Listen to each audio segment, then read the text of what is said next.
We make something that no one knows about, and it's really expensive to make it and to sell it. Mead is the most delicious beverage that you've probably never tried. You can see the honey mixing in there with the water. No better way to drink than get to the source right here.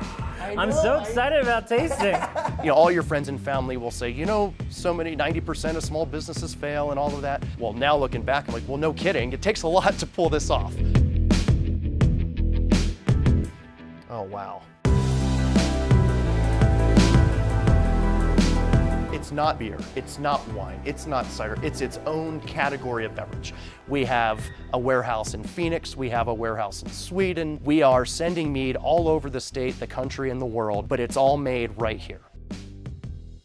So basically right now we're just going to be recirculating this water while we pump in honey so it mixes all together. It's all homogenized. For the recipe, it's basically like 2 parts water to 1 part honey. All right. Let me start this big guy up. This is our honey pump. And this guy does all the heavy lifting, essentially. So you can see the honey going through here. It's gonna be going through this hose over into the 3-way valve over there. And that 3-way valve is also pushing water through as the honey goes through. So it's mixing it in line as well as in the tank while it's circulating. So if we just had, put in a bunch of honey at the bottom of it, it will still ferment. You know, 'cause it's gonna eat up that sugars, but it's gonna be way too high of concentration of sugars at the bottom for a healthy fermentation. So you want to really get it to that target gravity. Gravity is a fancy term for the sugar content, basically. Sugar. With the recipe that we have designed for this, it's designed to ferment to about 13.5% alcohol. To get to that, we have to start at a specific sugar content, a specific gravity. You can see the honey mixing in with the must right here. It's the winemaker's term for just like basically the bare sugar water is our must.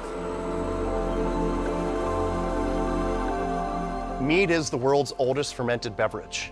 And all of our ancestors, no matter where you're from, whether it's Europe, Africa, even Mesoamerica, our ancestors were all enjoying mead. Honey was really one of the easiest sugars to get because nature is making this beautiful source of honey.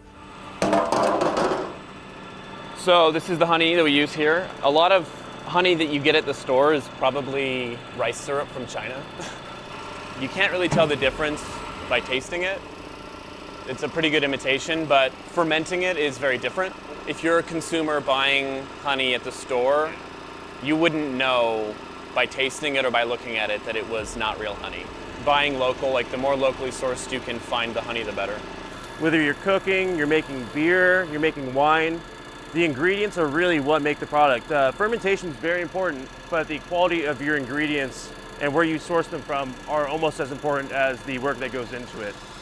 Different honeys are just like different grains, different hops, different varietals of wine grapes. So when you take Arizona wildflower honey or Arizona mesquite honey or a honey that was extracted from a hive in the end of the summer that almost cooked and turned dark brown, all of those different honeys are going to wind up tasting different, not just as honey, but after you ferment them in a mead. The bees actually will put that honey into the honeycomb in the hive, and they have to dry out the moisture content to be below about 18%, and that will be stable. So when we talk about stability in alcohol, it means that it won't ferment. So they remove so much moisture from the nectar that honey is something that is stable and will not ferment inside the hive.